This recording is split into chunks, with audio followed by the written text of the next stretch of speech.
Isa sendiri mengatakan, langit dan bumi akan berlalu, tetapi perkataanku tidak akan berlalu. Isa datang untuk memberikan hidup yang berkelimpahan. Akan tetapi ketika manusia tidak menaati Allah di Taman Eden, itu berarti manusia memilih jalannya sendiri, dan tindakan itu memisahkan dia dari Pencipta. Kitab suci menyatakan, semua orang telah berbuat dosa, dan upah dosa adalah maut. Ini berarti kematian rohani, terpisah dari Allah selama-lamanya. Akan tetapi sebagaimana Allah menyediakan domba jantan sebagai pengganti anak Abraham, demikian juga Ia mengirimkan Isa, Sang Almasih, untuk mati menggantikan kita. Kehidupan, kematian, dan kebangkitannya memulihkan hubungan antara Allah dengan semua orang yang percaya kepadanya. Sekarang, semua orang yang mengikut Isa tidak saja diampuni dosanya, tapi juga diselamatkan dari hukuman Allah yang kekal.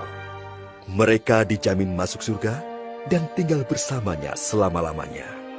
Adalah kehidupan ini serta pembebasan dari kesalahan dan kuasa dosa yang Isa tawarkan kepada setiap orang hari ini. Tawaran ini tidak berarti mengikuti suatu agama, tetapi memilih untuk beriman kepada Isa yang berkata, "Aku berdiri di muka pintu dan mengetok.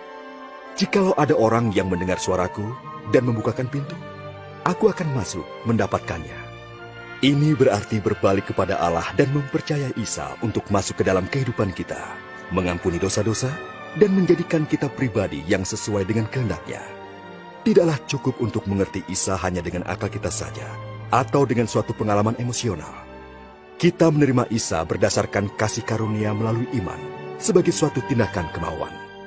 Pada waktu orang bersedia menjadi pengikut Isa Almasih, maka mereka dapat berbicara kepadanya dalam doa yang sederhana. Sekarang, mungkin saudara bersedia untuk membuka hidup saudara kepada Allah. Jika demikian, ikutilah doa yang berikut ini dalam hati saudara. Tuhan, saya membutuhkan Engkau. Terima kasih atas kematian-Mu di kayu salib untuk dosa-dosa saya. Saya mengaku dan bertobat dari dosa-dosa saya. Saya membuka pintu hati dan menerima Engkau sebagai Juru Selamat dan Tuhan saya.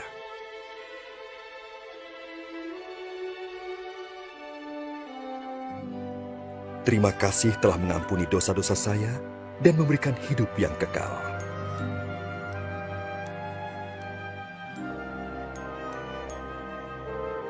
Bentuklah saya menjadi pribadi yang sesuai dengan kehendak-Mu. Ketika saya menjadi pengikut-Mu. Amin.